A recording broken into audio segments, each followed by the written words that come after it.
Hello, everyone. It is Fiona here from fionamarks.com, and I am sipping chai this morning with my friend and colleague, Sachin. Sachin, would you like to introduce yourself to everyone in case they haven't been part of our playlist before? Hello, everyone. I'm Sachin Sharma. And first of all, thanks for inviting me and doing these sessions, having these conversations with me more than an interview. And astrology is my sadhana, and I take it very seriously and also a bit jokingly. I'm not that serious about it. I enjoy it. And so we are here to share this space for everyone to learn and express the truth through astrology, through Jyotisha. So thank you so much. Thank you, Sachin. You are so welcome. I also really enjoy the time that we spend together. And we've bitten off quite a big topic this week. So, about 2 weeks ago, I proposed to Sachin that I'd really love to explore astrology and like karakas for the mind. Because when was learning astrology, it seemed like this represented the mind and that represented the mind and something else represented the mind. And it was all a bit blurry in my memory. So we had a big chat last week of which we got nowhere. But which it was wonderful, and from that I just put together like our speaking notes. It wasn't necessarily that we answered any of those questions, but hopefully that video posed the questions that we were interested in exploring. And today we are back where we're exploring an even bigger diagram of the mind. So our intention today, before I share the screen, is that we're going to look at what can we understand about how consciousness becomes matter, and where in that journey does our ego come, where does our intellect come, and where are some of the planets perhaps naturally resonating in that journey, and see what we can tie it back to astrology. So that's kind of the field that we're playing in, but both of us are exploring this and enjoying this without being experts or without having PhDs in this topic. So you'll be hearing live as we also tease out whether this fits more with this part of astrology or with this planet or with that sign. So you're along for the ride as we discover the mind in astrology together. Let's go. Okay, I am going to share the screen. Mhm. Here we go. All right. So, for those of you who saw the primer, you will know that we went through some models of the mind.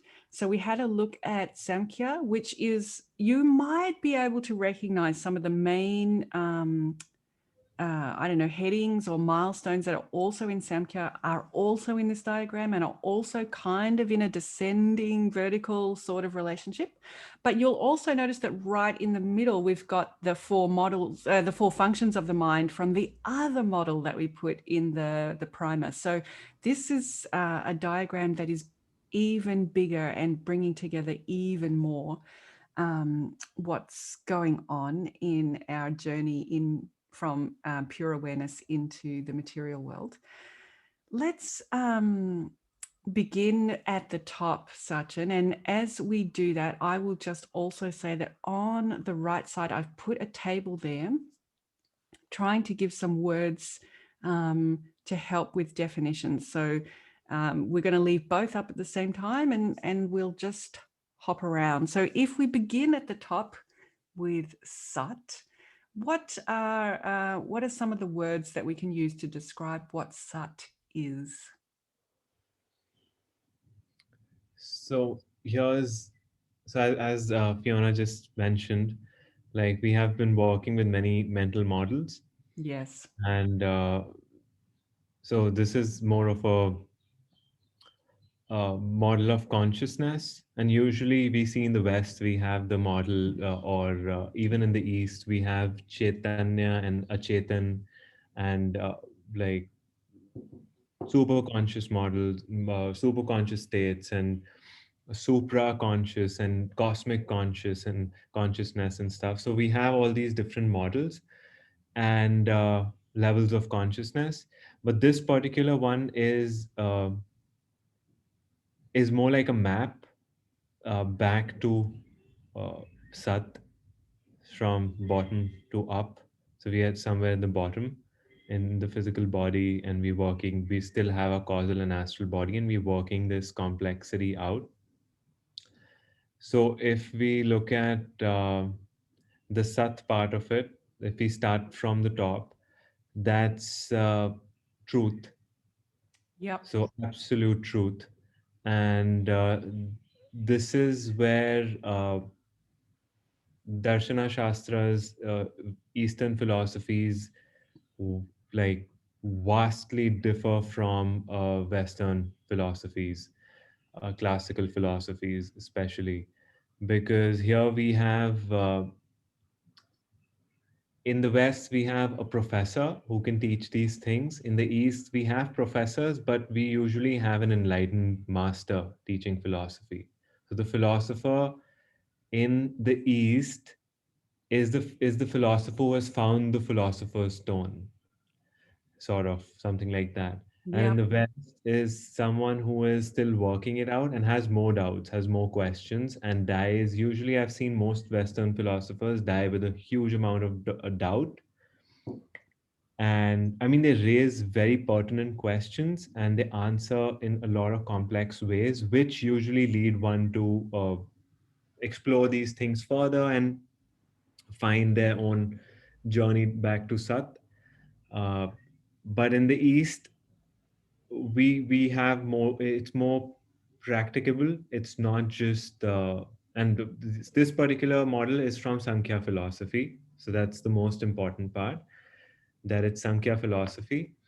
Within Sankhya, we have many people who have created these models, and basic structure is the same. This particular one is from Sri Yukteswar Giri, and Sri Yukteswar Giri was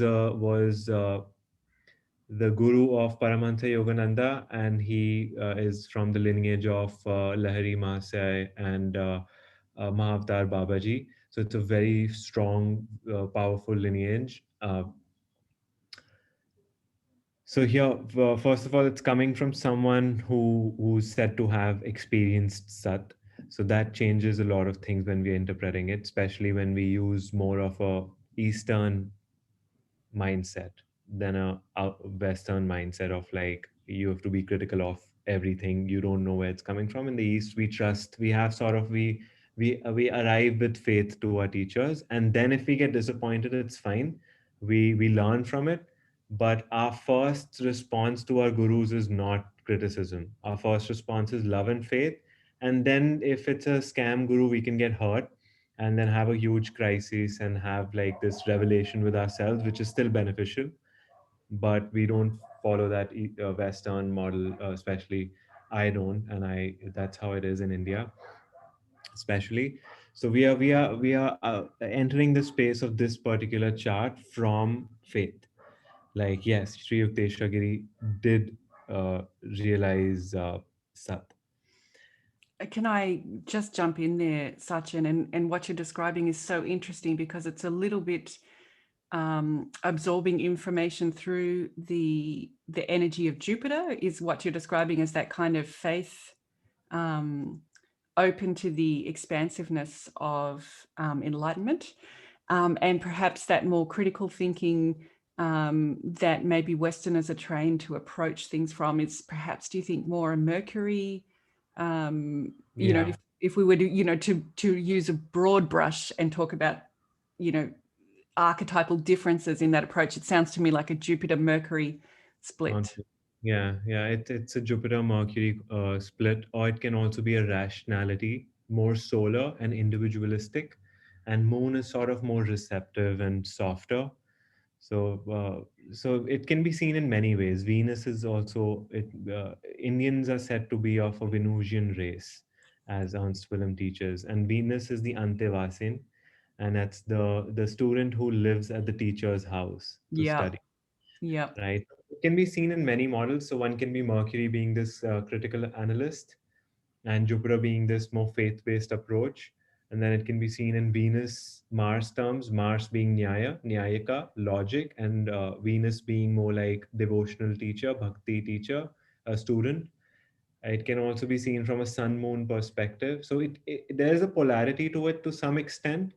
But as you see, yin and yang sort of vibe, like even in the West, you Yes. have this spot which is not, it's not entirely, you can't generalize the West completely like that. And the East, we Yes. have this spot of many Indian philosophies which are completely based on doubt. For example, Mimamsikas, and Mimamsa is a Mercury philosophy, which is very interesting. Mimamsa is all about critical thinking and doubting, and that's ruled by Mercury.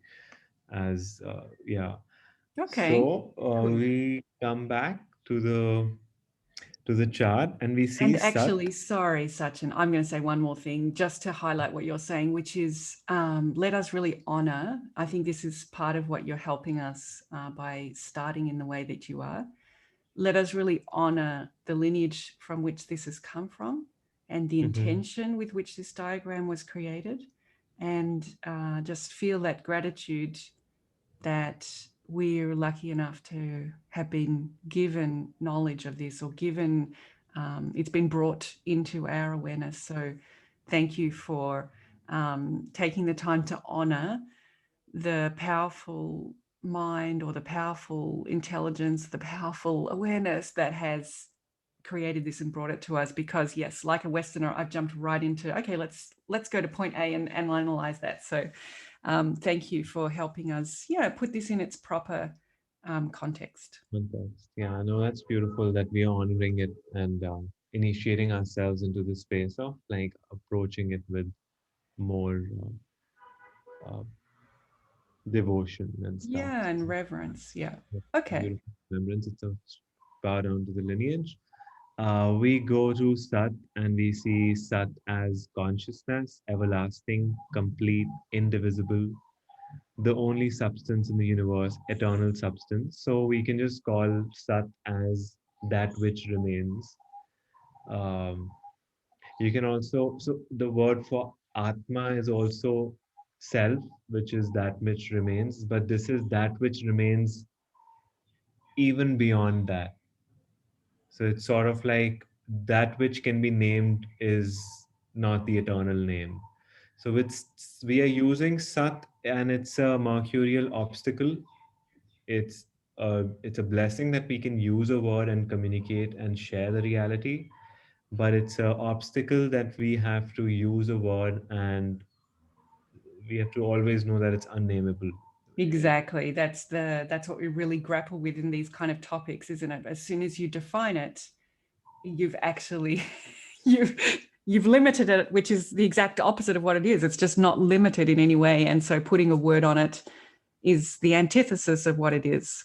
Yeah. But we resonate on the plane of existence in which we are right now. So we'll accept the tools that we have and do our best to honor that. One of the things that I find in these kind of models as a Westerner, being exposed to these, and it comes up in several places in this diagram, is like here, the substance of the universe, the eternal substance.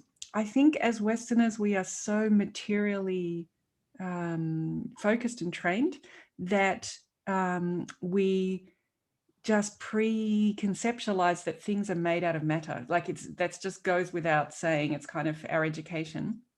Hmm. And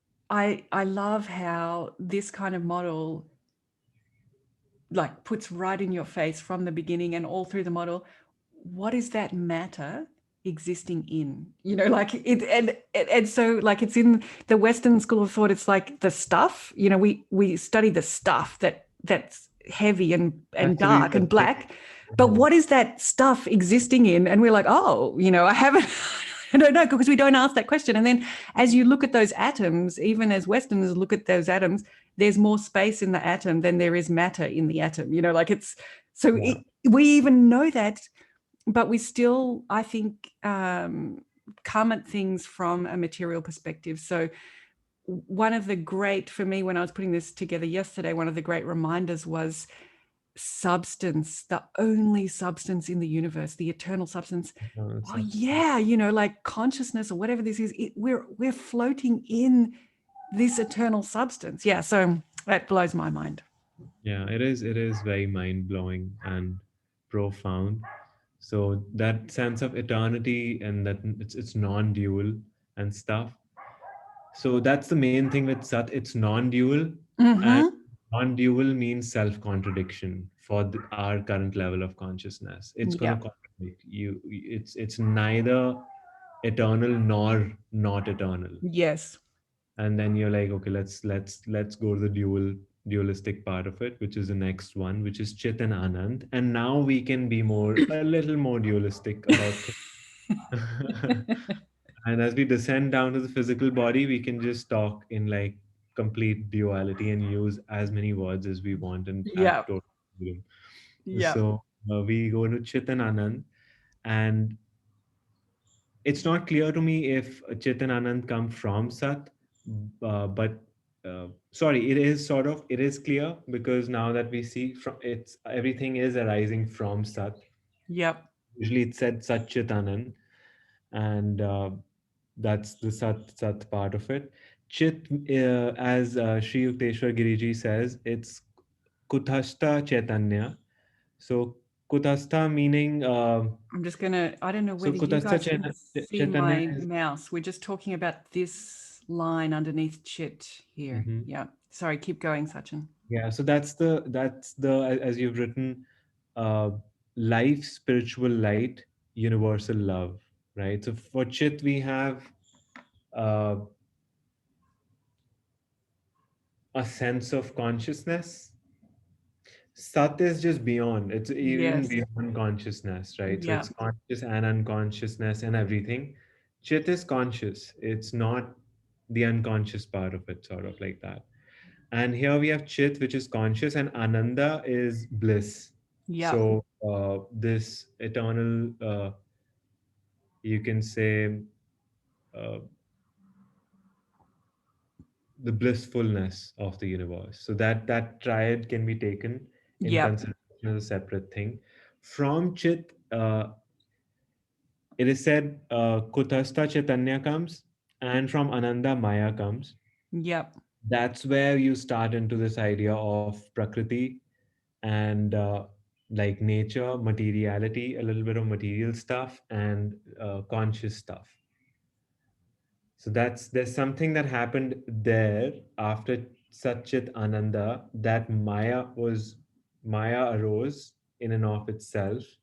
Maya is not eternal, and Gautastha Chaitanya is also not eternal.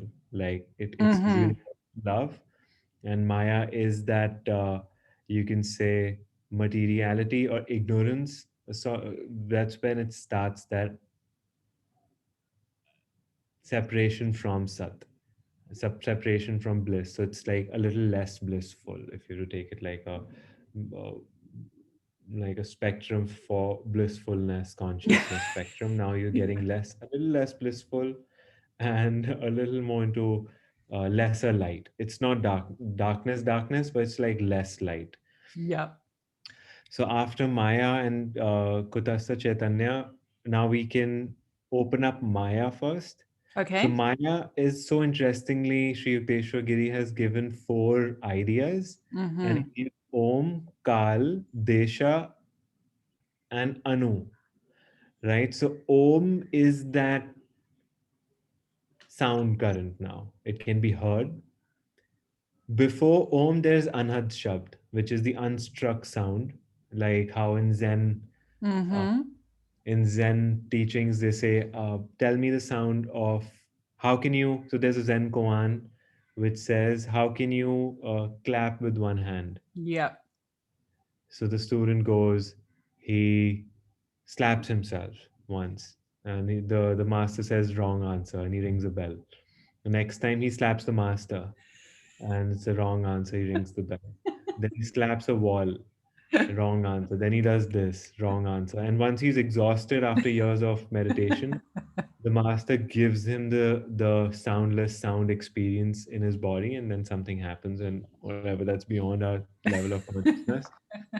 But from here we Yeah, but have, it comes back to this whole, like, the soundless sound, or the unstruck sound is again that substance of the universe. It's that, it's it's them that we're all floating in all the time. It's the bliss that we're actually existing in yeah, that we can't see because of Maya. it's like unformed, like, because even if there's vibration, there is Yep. There's sound. there's sound, Yep. there's friction, there's manifestation, there's something happening. So at Om, things start vibrating a lot. Then there's Kal. Kal is time. So Maya is the mother of this sound current Om. Kal. Maya is also, you can call it, there are different words. So in if you read anyway, so we go to Om Kal, we get into Desa. Desa is space. Yes. So now there's a place. Place is being given. This is that part of the universe, and this is that part of the universe, and this part of the universe is these many light years away from this part of the universe. So now we have space time continuum, and every place's space time works differently. So if minutes and hours work differently here, and then the next solar system, and they have their own cycles, life cycles, age spans, and everything. And of course, there are civilizations on in the universe. If anyone is wondering, still wondering, then we have Om, Kal, Desa, and we have Anu. Anu is atoms. So that Om will start like, and it's all happening together. So it's Yes. what happens. It starts arranging all the molecules and atoms and stuff, Exactly. and Carl gives it a sense of because there's got us Chaitanya, so there is a sense of time. There's a sense of long, long ago. So now Carl can tell a story. Long, long ago, I was separated from God, Yep. from Sat, and Maya had produced me. So Carl has a pain. Carl is like, something has happened to me, and I'm traumatized. So that's like the primordial trauma of the universe, and we can also use this model within our lives. So we are often, when we are at our Carl stage, we are in a lot of memories, uh, like 99.9% of the world. So we are all at Om, Kal, Desha, and Anu stage, and this is where astrology becomes activated. So right at where you see Kutashta Chaitanya, and you see Purusha, and that giving Anu also. So Kutashta is also giving Anu, and Maya I'm is so also giving. sorry, Sachin. No worries. The world went black for a moment there. I was just trying to say that we're over here. Yes. Yeah. So here we have Maya also giving Anu, and Kutashta Chaitanya influencing Anu. So Anu is forming this little triangle in the center, and Kutashta is going down to Purusha, and now we have sort of a birth chart coming into place. Not Wow. completely. It's still not like here, but it's happening. It's like now there's a need to have a place to burn up karmas, and that's when you see in uh, in I think Srimad Bhagavatam, when you read about different manus, they go to Brahma, and they're like, okay, here's the thing. We have this karma that we need to resolve. Like, something has happened, and people remember because of their ignorance that something has happened to them. So now they need to reap that karma in some place. So we need a place. And then Brahma is like, okay, here's the thing. I'm going to go to Vishnu. And Brahma goes to Vishnu. A boar. So, and Vishnu's like, okay, I'll come as a boar. And out of Brahma's nostril, I think, as far as I remember, forgive me if I'm wrong, and from his nostril comes Varaha Avatar, which is Rahu, who goes down and gets earth out. So that now we have a place where karmas can take place. So now we have a sense of time, we have the sound current, we have space, we have atoms, and we have Purusha, which is, you can call people, beings. Like we have like a sense of beingness. And Purusha immediately descends into Buddhi. I am. Buddhi, don't get confused with Buddhi being Mercury. Buddhi is sun. Buddhi is this rational intelligence that which gives us free will. If our buddhi is very strong, buddhi can also be taken as viveka, and one can read Bhagavad Gita, some of the last chapters of the second volume of Bhagavad Gita, where all the characteristics of soul are given, Atman, all the characteristics of soul, and those are the characteristics we find here. And yeah, perfect. Oh, So we're thinking sun possibly here. Yeah. yeah, we can write sun over there. And with Manas, we can write moon.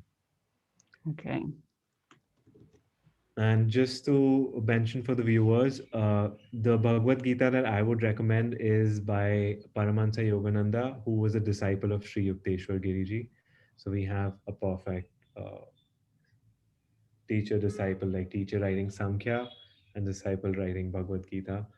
And it's a good flow, just Wonderful. All coming from the right. similar sort of thought process. So we have moon, even though it's, yeah, anyway, it's not I really. know, I know. And I'm also just going to put, now that I'm learning how to write, I'm also going to put like birth chart a little bit here because I love what we're finding here. So I'm going to, it means to be here, but I'm going to put it over to the side. I don't know, maybe here. Yeah.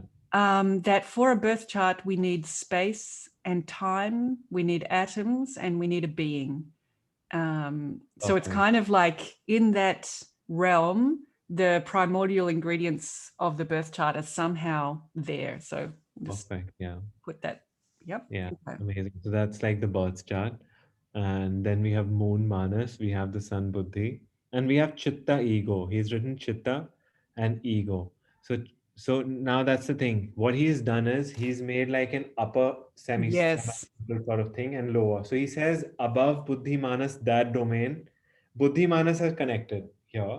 Yep. And the Buddhi Manas have two aspects. It's like an eye. You can see like Yep. an eye in the center. Yep. One aspect of it is consciousness, which is just awareness without a sense of uh, my preferences and I am the causer of life. And then we have ego, which is like only what we are conscious of right now. So I'm only conscious of the fact that I'm Sachin Sharma. I'm an astrologer, and these are the things I'm in an interview. I'm in a conversation with Fiona, and we are discussing this samkhya. This is ego. So this is where we are just, and what's allowing me to have this experience is chitta, which is just awareness. So awareness is allowing me to have an experience of this interview, but the fact that I am having this experience is ego, something like that. And one can like always visit a real spiritual master to understand these things, like Eckhart Tolle or Muji or someone, to understand the I or Adya Shanti. So we have Moon, Sun, Buddhi, Manas. Okay, while we're there, I'm going to just add in that there's this beautiful, let me just take off my text so that I don't accidentally write something. Hmm.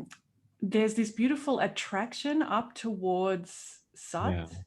and Hmm. repulsion down towards, Tamas or creation or Maya, whatever we want to call that, or away. Maybe repulsion is better to say that it's away from Sat. And I think that this is very beautiful. What's going on with the Buddhi, Manas, and the Chitta ego is that the Chitta has got more that attraction towards the eternal substance, and ego has got more that attraction towards the senses and the material world. And also Buddhi has got this also this attraction towards Sat, and Manas has a little bit got this repulsion going that's around repulsion away from eternal truth and giving us so much experience of the material world. So this attraction repulsion energy, like the polarity, the same level of frequency of existence, but one attracted towards eternal truth and one attracted towards material experience or repelled away from truth. Yeah, I really like that embedded attraction repulsion polarity. Yeah, yeah, and it is not to be taken in a negative sense also for the viewers. Like Manas's repulsion is not like your mind is trying, your moon is trying to uh, like harm you or go against you in Yep. some way. It's just that its nature is that it's naturally inclined to move towards that.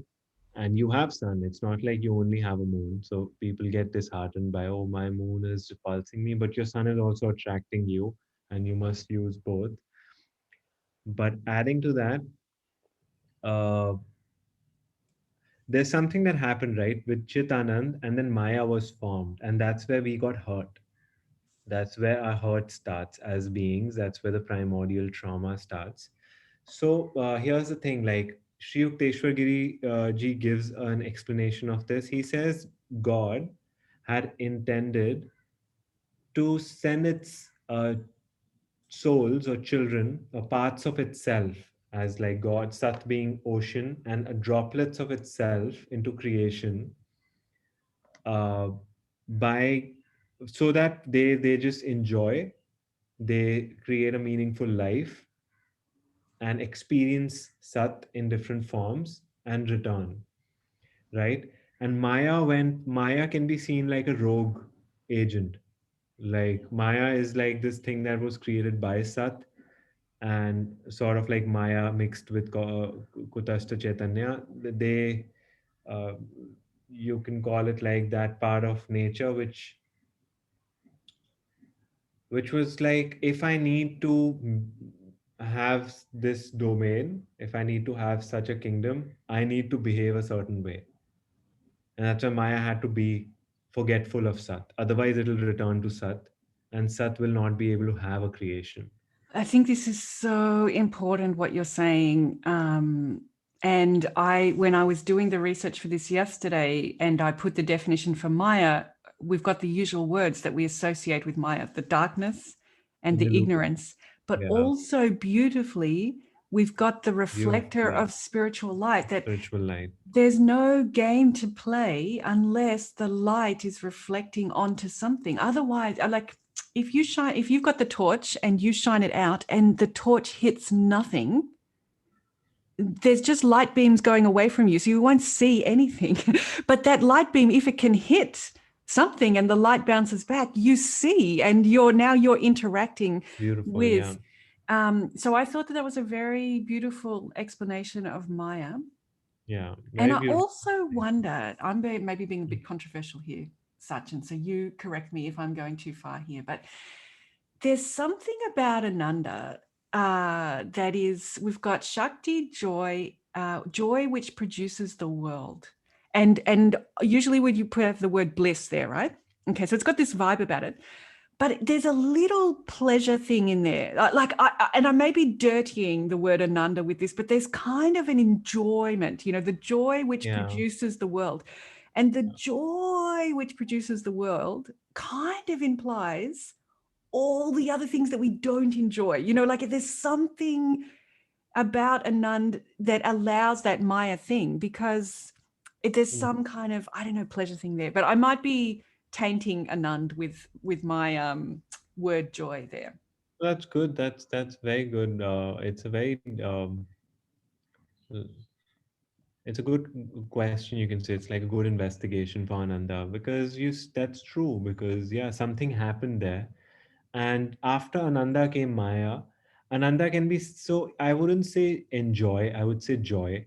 Yeah. Instead of pleasure, I would say joy. So it's like a self joy. Yes. It's not like I need another for the joyness of it. It's like joyfulness Yeah. rather than enjoyment, and meaning. coming together with something, Yeah. that prefix. So Ananda would be that sort of excitement, and this sort of like dance, So the creation sort of started dancing a little bit from Sat. And when there's a dance, something can happen, right? Something will happen. And out of joy, it's like, let's create Maya. And Maya was created, and Maya isn't inherently. Uh, I mean, Maya doesn't want you to go to Sat. That is like a truth that is discussed by a lot of masters, that Maya wants its creation.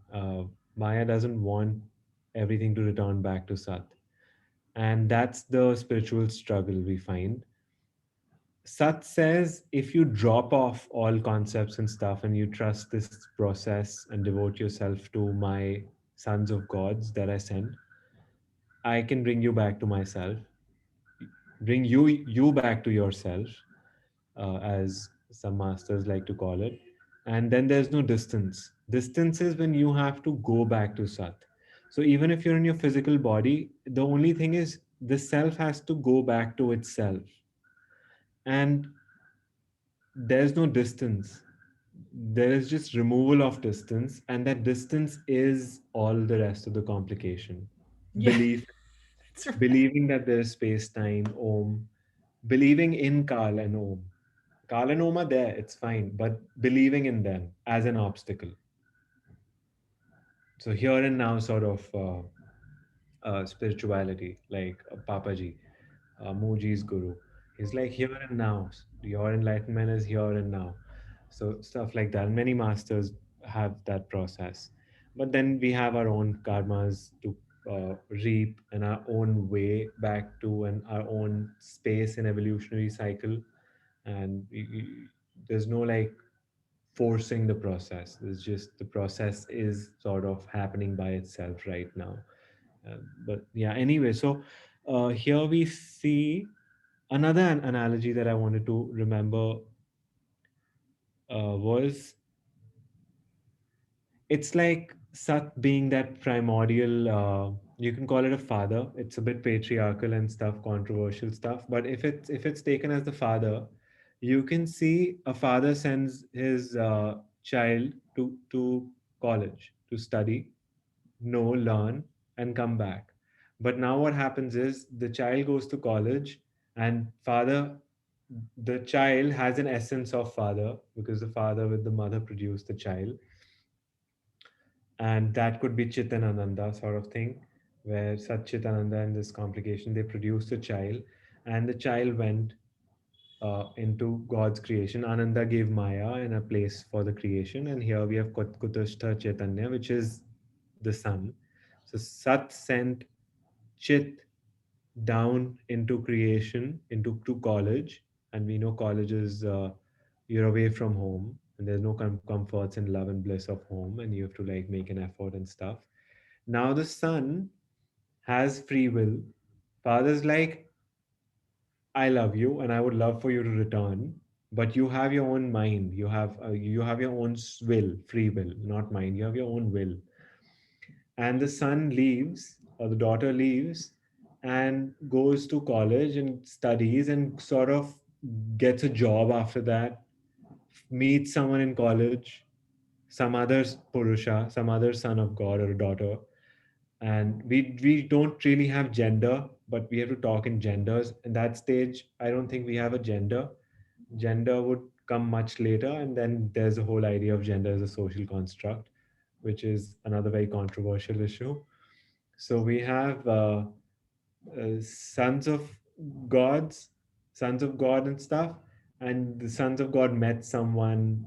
They started getting married, and that's where we have all these kathas, all these Bhagavad Puranas, and Srimad Bhagavatam, and tales in the Supreme Yoga Vashishta, uh, where th- those are the stories that are being told.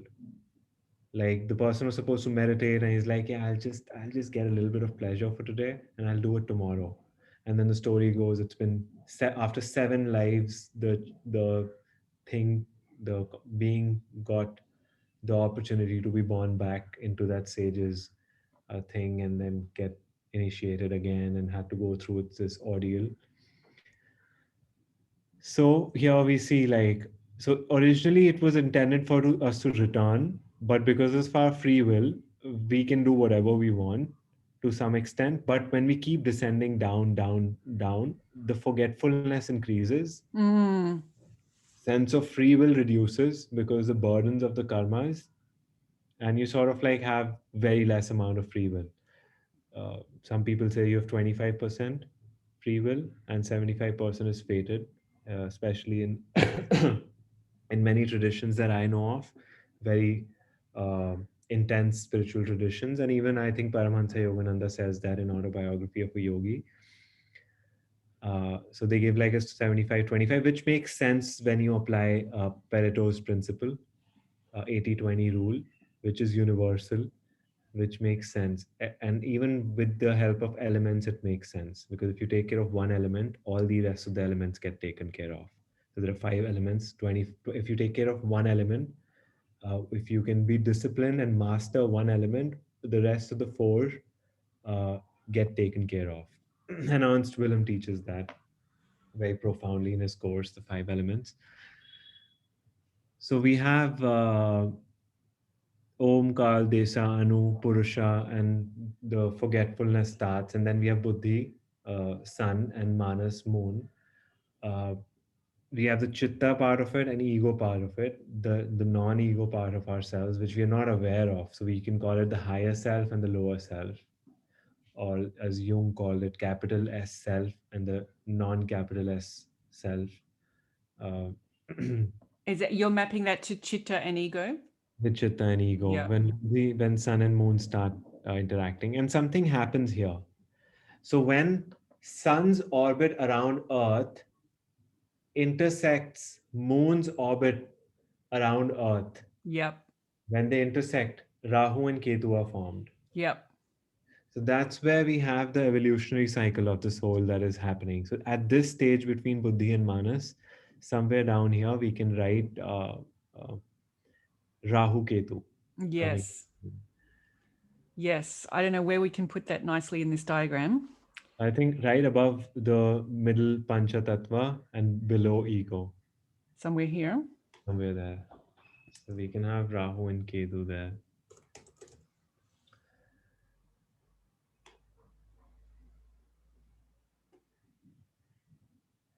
And now we have the causal body. So now we have the causal body. Cause and effect has started. Now you if you cause something, there's going to be consequences. So this is karma. So now karma has started with Buddhi. Immediately when Sun and Moon came and started doing their thing, Sun's like, I am, and Moon's like, I am Sachin. So Moon is creating repulsion down into Panchatattvas. Okay, now that you're Sachin, how is Sachin going to survive? What is Yeah. Sachin going to do? What does Sachin want?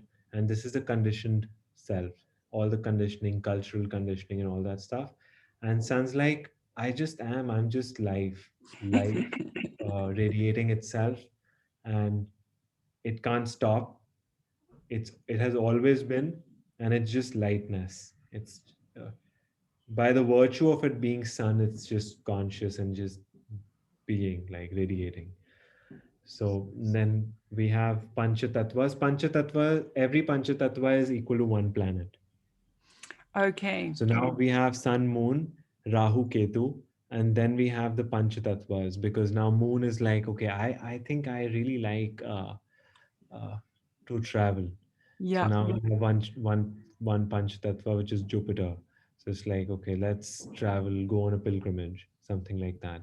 So first one is Jupiter. Then from Jupiter came Saturn.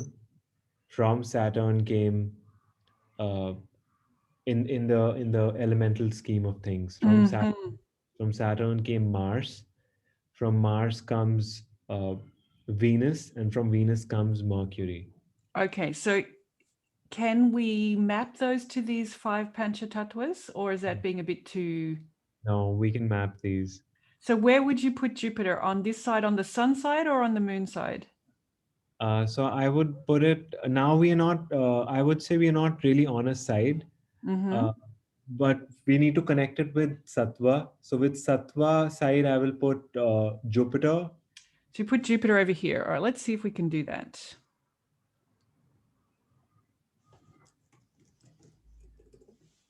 and then Venus and Mercury are Rajas.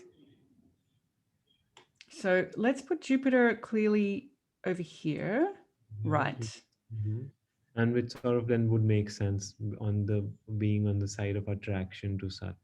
Yeah. And then, so do you want to put Saturn on the other side, all the way over here?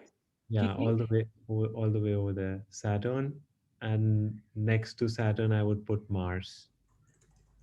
Okay.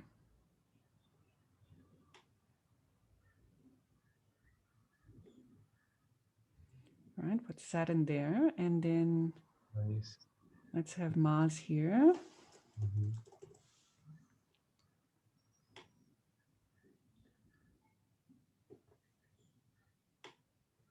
Okay. Now for the Rajasic planets, we know we've got Venus and Mercury, right? So Mercury in the middle and Venus closer to Jupiter. Is Yeah, that okay? Do you think? makes sense. Yeah, Okay. but they're just generally Rajas, Yep. and Okay. yeah. So, but still, why not? Good subtleties. I mean, it's like And secret you messages. know this is going to end up being a drawing, don't you? And just get so inspired. Okay. And then, That'd be such a beautiful drawing. yeah, we're going to leave it with me. I think it'll take some time. All right. And then let's put Mercury in here as well. Okay. Now we have Mercury, Jupiter, Venus, Mercury, Mars, and Saturn. Right, and we have Rahu Ketu. So Rahu Ketu are, we see Rahu Ketu forming before them. The moment you have Sun and Moon, Rahu Ketu come into existence. You don't even Good point. Fascinating. You're yeah, right. Exactly. yeah, and that's a huge revelation for me in the work I've been doing on Rahu Ketu for the past couple. Yeah, I get it. Yeah. Yeah, and then that's why Rahu Ketu is said to be the evolutionary path of the soul, and that's where of consciousness, and within consciousness you have both moon and sun. I would say so. The consciousness, how we say it, uh, Yes. being aware. So moon is relative reality, and sun Yes. is absolute reality. Yep. And as Ken Wilber says, we need to wake up to the absolute reality, and we need to grow up to our relative reality. So moon is allowing us to grow up into wisdom by experiencing life, and sun is allowing us to wake up. So you can have an enlightenment experience and be a complete dick about it, the moon, or you can have no enlightenment experience and be a very good person because you're a very grown mature adult.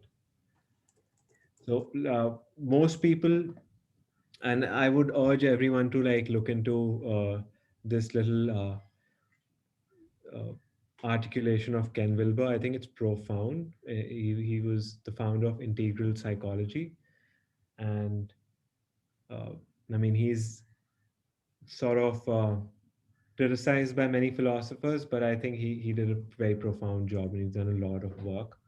And I mean, critics are going to be critics. That's their part of the play in the universe. All right. Great. A little distraction there. Okay, but grow up, wake up. All right. So Great. we have All Viveka. right. Now we're hitting the gunas.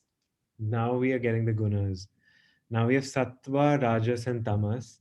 And now again, this is very, very, very misunderstood concept as Ryan Kozak has taught us and Ernst Willem has taught us, that it's just madly misinterpreted. Sattva is seen as good, Tamas is seen as bad. Tamas is seen as inert, Sattva is seen as this inspiring, godlike demeanor. No, the thing is, the Brahmacharya planet, Mars, is tamasic. The most spiritual, like Hanuman, Narsimha, Mars is tamasic, right? There can be no Samudra Manthan. without Kurma avatar, which is Saturn, which is tamasic. You need tamas a lot. In fact, tamas is, I would even say, more important than sattva in certain situations. It's just such a situational relative thing. And sattva, we have Jupiter, which is a guru, having a having an inner guru, which is even if you get the best guru, but you don't have the inner guru, you wouldn't recognize them for who they are. But if you have an inner guru, you can learn from a bottle, as Krishna says, and everything is my guru. Krishna is like, this bottle's my guru, my that cow is my guru. When I was going out, I met this person, he said this to me, I learned something. So Jupiter is that inner wisdom mechanism. Sorry, That's all Venus right. is the counselor of the world, how to have a healthy relationship with the world. So Venus is not about just human relations, but all relations. So choice, consequence. There's a Venus is every relation. How am I going to drink all of this bottle, all of this water? I'm going to have a little bit. If I have a bad Venus, I'll drink all of it, and then my stomach will hurt for a few minutes. And if I have a good Venus, I'll just have intuitively, karmically, the instinct to be just drink as much as I need for fulfillment. Venus being the water element, so the example makes sense. Mercury is the earth. Mercury is the most crystallized form of nature.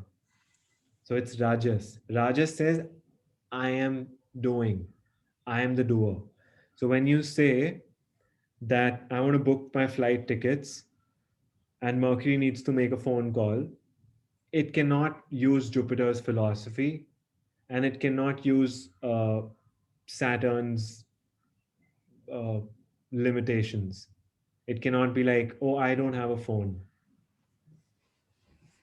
Saturn's just going to be like, oh, I don't have a phone on me right now, and phone's in the next room. I can't get up, and it's probably going to not book the flight.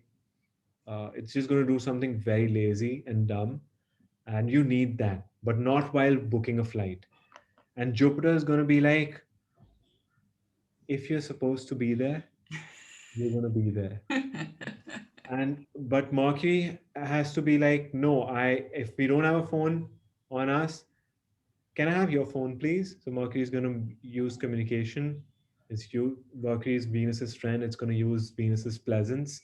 Be like, can I have your phone, please? And just take someone's phone, make a phone call, return the favor if they have a good Venus. If they don't have a good Venus, they're just going to use the phone, probably not even say thank you and leave. If they have a good Venus, they'll make sure they return the favor. They say something pleasant to them and make it a bit more pleasant. Uh, And Mercury is Rajas because Mercury needs to believe that it is the doer of reality. And Venus is also Rajas because it needs to believe that I am doing it. So the tasks that Venus, there is no fate or free will. You need, sometimes we need to believe in fate when we are going through trauma with Saturn. And sometimes we're like, it's my karmas. And that works really well. It gives you solace and it allows you to return to Sat. And sometimes when everything is going perfectly, you're just grateful. Jupiter, you're like, there's so much grace in my life. And then when it's Mercury, you're just like, I'll make it happen. I'll make life happen. I'll manage it. I'll have a routine. I'll have a schedule. I'll cultivate some talents. I'll have some skills, hobbies, interests, and I'll use Mercury is also a bit like understands both. Mercury is like, I understand fate, how fate and free will can work together, how moon and sun can work together. So Mercury can be a bit also a work with complexity, but it's all conceptual. With Mercury, it's crystallized into earth element. So Mercury is critical. Mercury likes to break things because it's so earth element, it's crystallized. And it's going to be like, through discrimination, I'm going to break into the truth of this thing. And if you use an atom and if you keep breaking it, so if you take this bottle, you Yes. break, Yes. you take a piece of glass, you break it to a molecule, you break it, you break the atoms, then you break protons, and you break the substructures, the quarks, then you break the quark, and then you get into a vibration, Yeah. and then you break the vibration and there's silence. Yeah. You can get into truth, but usually we just don't have that good a Mercury. But we try to be intellectual and we fail. And one of them don't work completely. You need a combination. Mercury needs Venus. No matter how analytical and jnana yogi sort of guy Jiddu Krishnamurti ji was, Venus was needed. Eventually, he was like, you need to get into bhakti, devotion. And Venus is that side where you're like, I feel connection. Right? And Jupiter is the philosophical side, which is like oneness. Yes. So So can this, I map what you're saying, Sachin, down here to the elements? Are you I do you see the 5 planets matching up with these elements here? yeah, Okay, I so then I'm going to capture that as you're saying it, but I will go back to blue. Okay, so we've got Mercury being mapped to Earth. you Mercury there, and then you have with water, you have Venus. That's right. Oh, I'm so powerful. I'm moving my board around. I don't know what I'm doing here. What you Okay. can also do is you can just shift this white thing in the top and just make like a list, like press enter and I make a list. could. I could. All right. Did you want to go Jupiter for ether or you want to go fire next? What should we do next? So fire, let's go with fire of Yep. Mars. Mars. And we see with fire, you need Mars is your willpower. I mean, Mars is the bone marrow, as Ernst Willem says. Your sun, your soul is the bone, and Mars rules over the bone marrow. So your soul can have a vision, but it's your strength of character, sattvam of Mars, which makes you do that thing. So people can have all sorts of kings can have all sorts of grandiose visions of conquering another kingdom, but without the army general, it's nothing. So we see how everything is so interdependent, and you you remove one planet, and creation falls apart. Exactly. That's right. Yes. Yes, Uh, yes, yes. All right. yeah, And let's keep going. So then are you going to map Saturn for air? for air and Oops. Jupiter for ether, and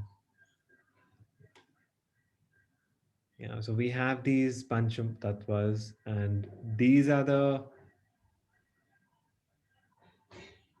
physical senses.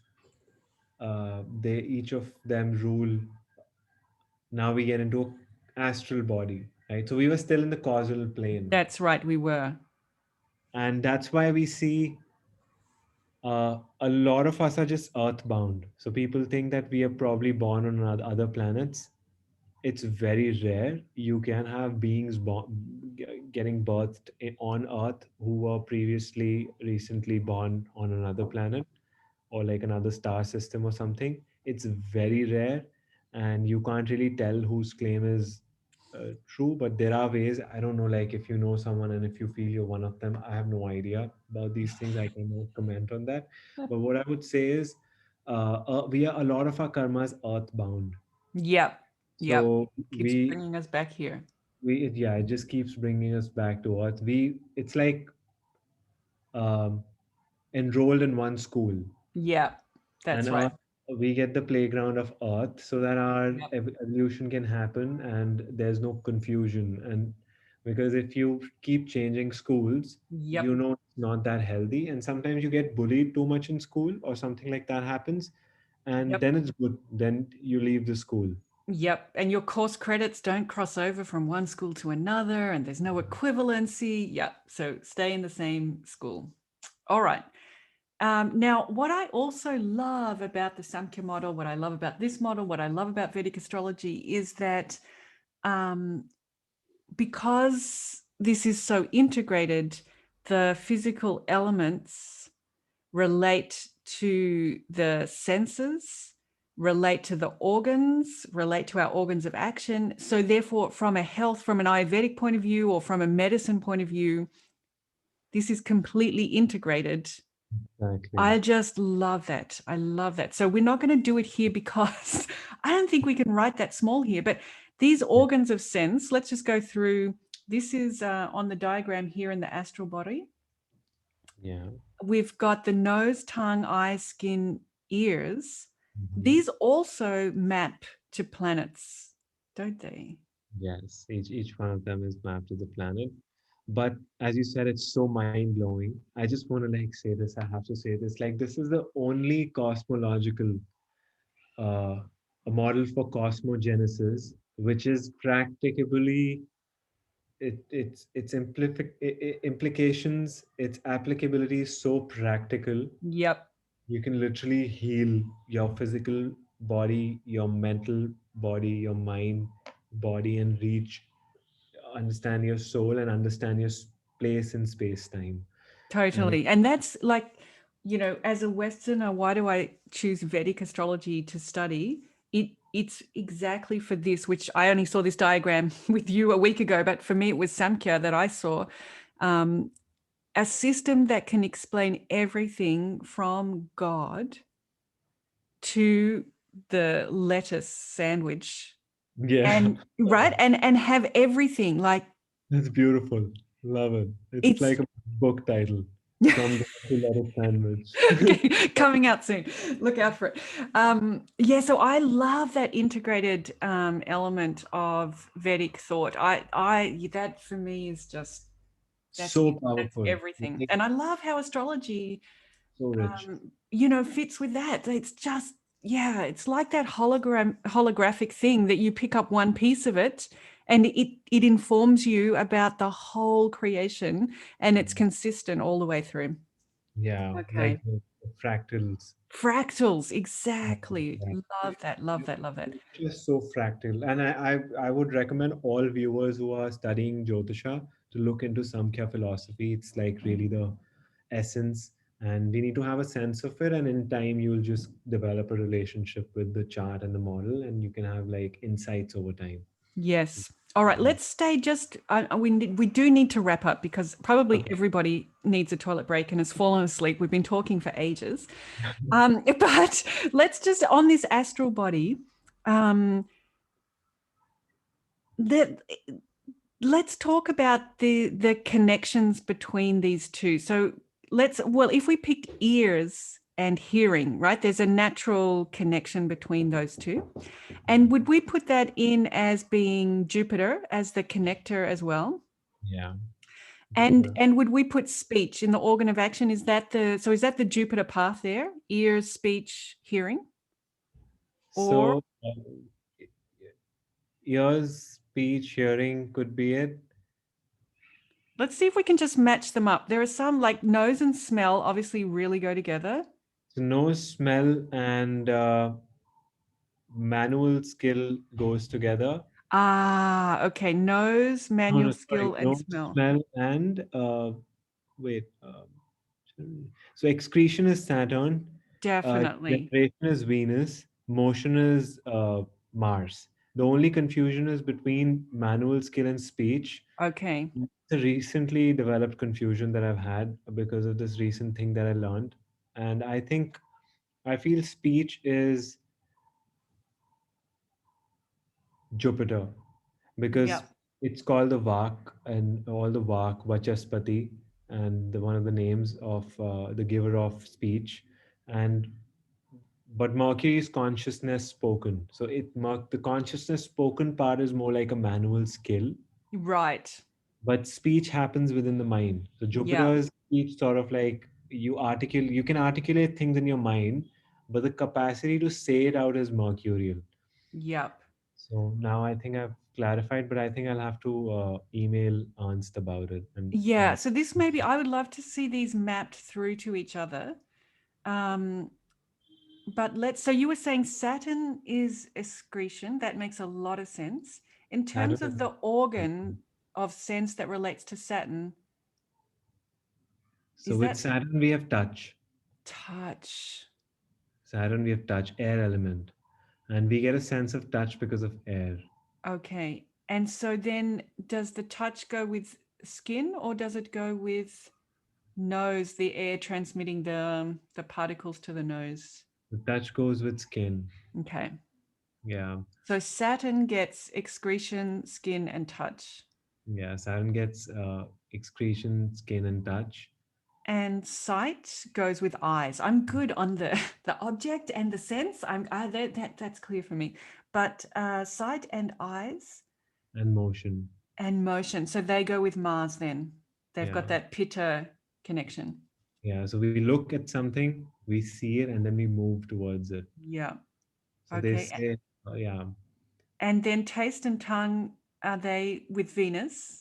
taste, tongue, and generation. So With the more Venus. nourished we are with Venus, so the Okay. more nourished we are, we feel more regenerative capacities more. So yeah, and Okay. we And smell and nose smell, nose, and and manual skill. Hmm? manuals.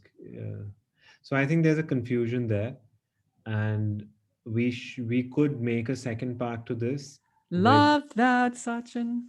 and be perfect, and we can have like a good. I think there's a confusion there with uh, because feet and stuff have to come. Mars also rules over the feet. Yeah, I Uh, think the motion could be feet. Oh, I mo- see what you're saying. Uh, you would like an organ of feet? yeah, there's an organ of action, which is organs of sense, and then we have objects of sense, right? Yeah. I think we'll figure this out, Good. and We'll we'll be get it. back next week. We'll be back next week because I think it's anyway very properly designed and good stuff for everyone Yeah, to we'll come. match all of those up. Wonderful. Okay. Wow, Sachin, we've covered a lot of ground. We have. I have follow-up questions, but I think we will now take all of those into next week's recording. Mhm. Thank you so much for the value that you've added to this conversation. Thank you so much for being the reflector, the mirror, allowing me this opportunity.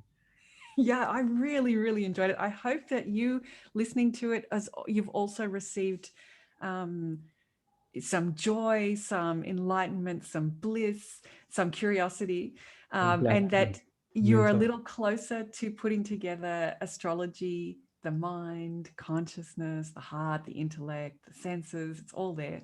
And that you'll join us next week when we're going to attempt to match up our organs of action, our organs of senses, and the senses themselves. Thank definitely. you, Sachin. Thank Thank you you so so much. much. Wonderful. All right, everyone. Lovely to spend time with you. See you next week. Bye bye. Bye.